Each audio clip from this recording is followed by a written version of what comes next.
villa keluarga Wilson yang mewah terang benderang saat ini. Malam ini adalah perayaan ulang tahun Mrs. Wilson, kepala keluarga Wilson, yang ke-70 tahun. Semua cucu pria, cucu perempuan, beserta cucu ipar memberikan hadiah. Nenek, setahuku kamu menyukai teh. Balok teh PUR ini berusia seabad dan bernilai 500.000 dan menjadi hadiah ulang tahun untukmu. Nenek, setahuku kamu percaya Buddha. Giok pagoda ini diukir dari giok Hetian dan harganya 700.000. Melihat berbagai hadiah, Nyonya Wilson tua tertawa, membuat seluruh keluarga bahagia. Pada saat ini menantu tertua Nyonya Wilson, Charlie, tiba-tiba berkata, "Nenek, bolehkah aku meminjam 1 juta? Bibi Lena dari panti asuhan menderita uremia dan memerlukan uang untuk berobat." Seluruh keluarga Wilson terperanjat. Semua yang hadir menatap Charlie dengan pandangan terpana. Cucu menantu sungguh berani keterlaluan saat Nyonya Wilson sedang melewatkan hari ulang tahunnya.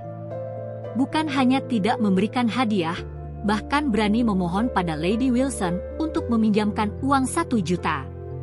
3 tahun lalu saat Tuan Wilson yang masih hidup dan sehat, ia menemukan dan membawa pulang Charlie. Ia bersikeras menikahkan cucu tertuanya Claire Wilson dengannya. Waktu itu, Charlie tidak memiliki uang, miskin seperti pengemis. Sama seperti saat ini. Setelah Charlie dan Claire menikah, Tuan Wilson tua meninggal. Sejak itu, keluarga Wilson berusaha mengusirnya dengan sengaja. Hanya saja Carly acuh tak acuh dan tidak terpengaruh oleh penghinaan dan ejekan orang lain. Ia dengan tenang selalu menjadi menantu yang tinggal menumpang di keluarga Wilson. Tidak berdaya, ia mencoba meminta Nyonya Wilson untuk meminjamkannya uang hari ini. Bibi Lena yang mengasuhnya di panti asuhan sedang menderita uremia. Dialisis dan transplantasi ginjal membutuhkan biaya paling tidak 1 juta.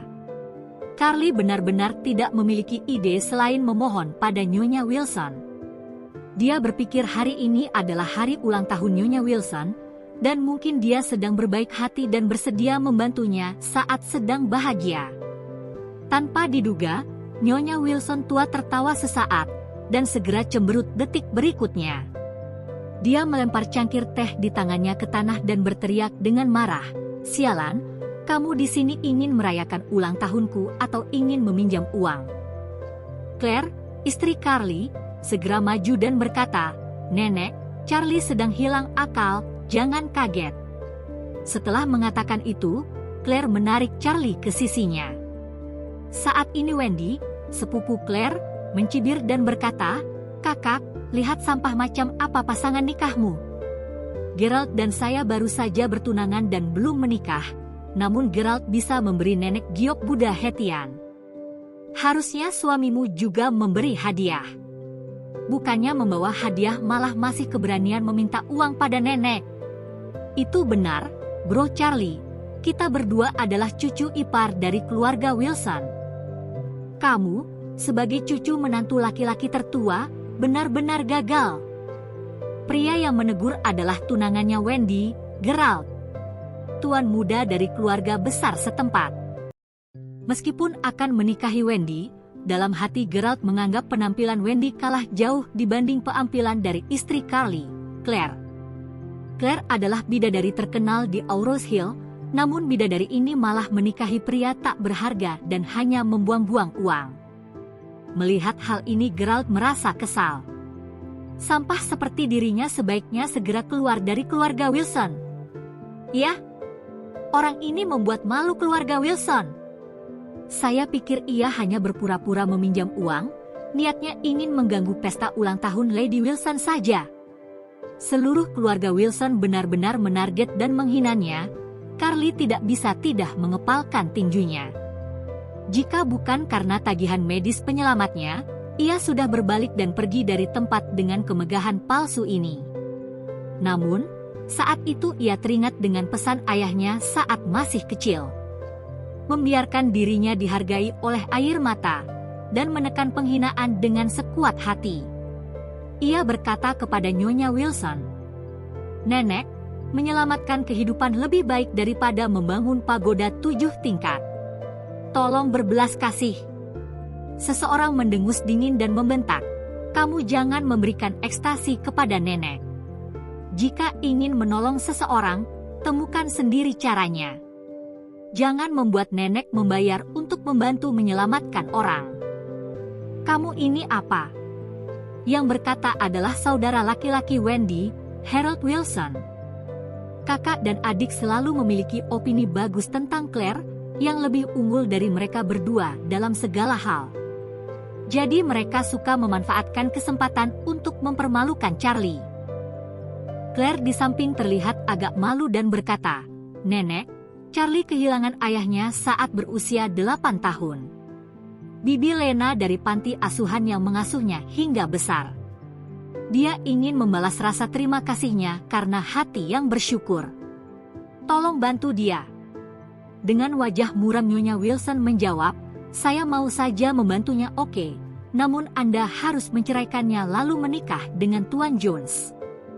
Jika Anda melakukannya, saya akan segera memberinya 1 juta. Yang dimaksud Lady Wilson adalah Wendell yang sedang mengejar Claire. Keluarga Jones adalah keluarga kelas atas di Aurora Hill yang kekayaannya jauh lebih kuat daripada keluarga Wilson. Nyonya Wilson selalu ingin menjilat keluarga itu. Pada saat ini, pengurus rumah tangga menerobos masuk dan berkata dengan lantang, Tuan Jones mengutus seseorang dengan membawa hadiah ulang tahun. Jimat batu giok berukir dari Laukeng bernilai 3 juta. Nyonya Wilson sangat bahagia dan berkata, bawa kemari, aku mau melihatnya. Kepala pelayan segera menyerahkan jimat giok hijau zamrud, dan seluruh keluarga yang hadir menghembuskan napas karena terpukau. Jimat giok berwarna hijau zamrud ini sebening kristal, tiada jejak kotoran dan terlihat seperti produk asli kelas 1. Geralt, yang sebelumnya memberikan pagoda giok Hetian, melihat jimat giok ini wajahnya menjadi canggung. Wendell yang tidak memiliki hubungan dengan keluarga Wilson, tanpa terduga begitu bermurah hati. Nyonya Wilson tua dengan senang hati memegang-megang jimat giok tersebut dan berkata dengan ceria, oh, Tuan Jones sangat menarik. Kalau dia bisa menjadi cucu menantuku, aku akan benar-benar terbangun dari mimpiku. Setelah itu, dia melirik ke arah Claire, bagaimana dengan persyaratanku tadi? Kamu mau mempertimbangkannya? Claire menggelengkan kepalanya. Nenek, aku dan Charlie tidak akan bercerai. Ekspresi Nyonya Wilson langsung berubah kalut, dan dia mengutuk marah, jangan membuatku malu. Tunggu sampah ini. Biar dia keluar. Dia tidak diizinkan untuk berpartisipasi dalam perjamuan ulang tahunku ini. Charlie benar-benar kecewa dengan keluarga Wilson, dan dia tidak betah untuk tinggal di keluarga Wilson saat ini. Ia berkata kepada Claire, Claire, saya akan mengunjung Bibi Lena di rumah sakit sekarang. Claire langsung menjawab, aku ikut kalau begitu. Nyonya Wilson tua berteriak lantang, jika kamu pergi juga, kamu bukan lagi cucu perempuanku. Bawa ayah dan ibumu keluar dari rumah keluarga Wilson. Claire menjadi kaku mendengarnya, ia tidak menyangka Nyonya Wilson berkata kasar seperti itu.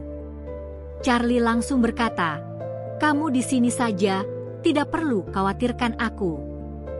Sebelum Claire pulih, Charlie sudah balik badan dan berjalan keluar. Harold tertawa di belakangnya. Aduh calon ipar, kamu pergi dengan lapar. Apa tidak ke pinggir jalan saja dan mengemis untuk makan malam?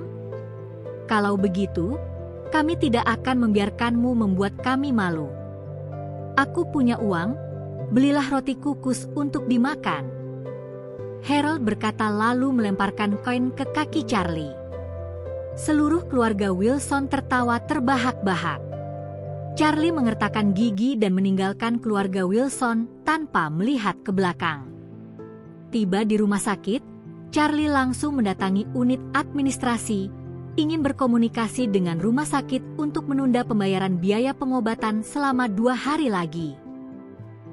Namun, ketika dia bertanya pada seorang perawat, dia diberitahu bahwa Bibi Lena telah dipindahkan ke rumah sakit terbaik di Eastcliff tadi malam. Charlie kaget dan bertanya, "Berapa biayanya?" "Saya akan mencari cara untuk melunasi." Pihak lain menjelaskan, diperlukan total 3 juta. 1 juta sudah dibayar, masih 2 juta tersisa yang harus dibayar dalam waktu 1 minggu. "Siapa yang membayar 1 juta? Perawat menggelengkan kepala. "Saya tidak tahu." Charlie terkejut dan menerka-nerka. Ketika dia membalikkan badan, seorang pria berusia sekitar 50 tahun dengan rambut abu-abu dan mengenakan jas hitam telah berdiri di belakangnya. Beradu pandang, pria itu membungkuk dan berkata, "Tuan muda, Anda telah menderita bertahun-tahun lamanya." Charlie mengerutkan kening seolah melihat orang yang telah berubah, lalu bertanya dengan dingin, "Anda Stephen Thompson?" Pria itu berkata dengan heran, "Tuan, Anda masih ingat saya?" Ekspresi Charlie membeku dan bergumam, "Tentu saja saya ingat. Saya ingat kalian semua. Saat itu, Andalah yang memaksa orang tua saya membawa saya pergi dari Eastcliff dan melarikan diri. Orang tua saya meninggal secara tidak terduga. Saya menjadi yatim piatu, lalu apa yang Anda lakukan padaku sekarang?" Stephen Thompson berkata dengan sedih, "Tuan muda, saat ayahmu meninggal, Tuan tua Wade juga sangat sedih. Dia telah mencarimu bertahun-tahun. Sekarang semuanya sudah baik-baik saja. Kamu bisa kembali bersamaku untuk menemuinya." Charlie berkata dengan dingin, "Kamu pergi saja, aku tidak akan mau melihatnya lagi seumur hidupku." Stephen Thompson berkata, "Tuan muda, apakah Anda masih menyalahkan Tuan Wade?" "Tentu saja." Charlie mengucapkan kata demi kata, "Seumur hidup, aku tidak akan pernah memaafkannya." "Hei," Stephen Thompson menghela napas dan berkata, "Sebelum saya kemari, Tuan Wade sudah mengatakan mungkin Anda tidak memaafkannya. Itu artinya dia sadar diri." Stephen Thompson berkata, "Tuan Wade tahu bahwa Anda telah menderita bertahun-tahun. Dia ingin menyampaikan sedikit kompensasi.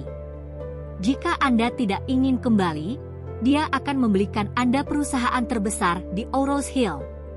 Dia juga meminta saya untuk menyerahkan kartu ini. Kata sandinya adalah tanggal hari ulang tahunmu." Selesai berkata, Stephen Thompson menyerahkan kartu premium Citibank. "Tuan muda Wade, hanya ada 5 kartu di negara ini."